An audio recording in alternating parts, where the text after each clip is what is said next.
হাইকোর্টের প্রধান বিচারপতি এখানে আসার কথা সংকল্প বেদির সামনে, কি কারণে আসবেন যদি একটু বিস্তারিত বলেন। আমি একটু প্রথম থেকে বলি, 1958 সালের 10ই সেপ্টেম্বর স্বাক্ষরিত হয় লেহনুন চুক্তি। এই চুক্তির বলে দক্ষিণ বেরুবাড়ির দক্ষিণ অর্ধাংশ পাকিস্তানে হস্তান্তর করার সিদ্ধান্ত গৃহীত হয়। এই ঘটনায় দক্ষিণ বেরুবাড়ি সহ গোটা ভারতবর্ষের লোক বিচলিত হন। বহু মানুষ এই বিচলিত অবস্থায় বেরুবাড়ি রক্ষায় এগিয়ে আসেন।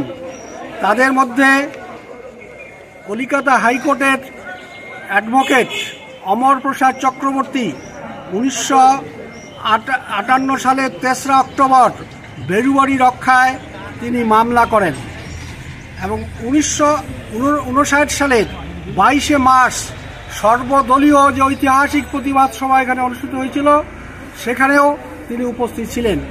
সেই বেরুবাড়ি আন্দোলনের প্রখ্যাত নেতা স্বর্গীয় অমর প্রসাদ চক্রবর্তীর পুত্র তপব্রত চক্রবর্তী মহাশয়, যিনি এখন কলিকাতা হাইকোর্টের অন্যতম বিচারপতি, এই মুহূর্তে তপব্রত চক্রবর্তী মহাশয় কলিকাতা হাইকোর্টের জলপাইগুড়ি সার্কিট বেঞ্চে কর্মরত সাময়িকভাবে।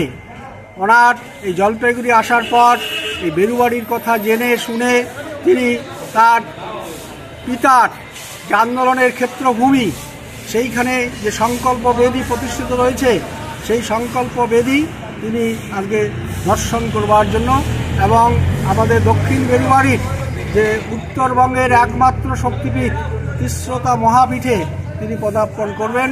আমরা বেরুবাড়িবাসী তথা দক্ষিণ বেরুবাড়ি প্রতিরক্ষা কমিটি আজকের এই সংবাদ আমরা আনন্দিত, আমরা গর্বিত যে একজন বিচারপতি আমাদের এখানে আসতেছেন সংকল্প বেদি আমাদের দর্শন করুন। আপনার নাম এবং পরিচয়? আমার নাম হরিশচন্দ্র রায়, আমি বেরুবাড়ি প্রতিরক্ষা কমিটির কার্যকরী সভাপতি।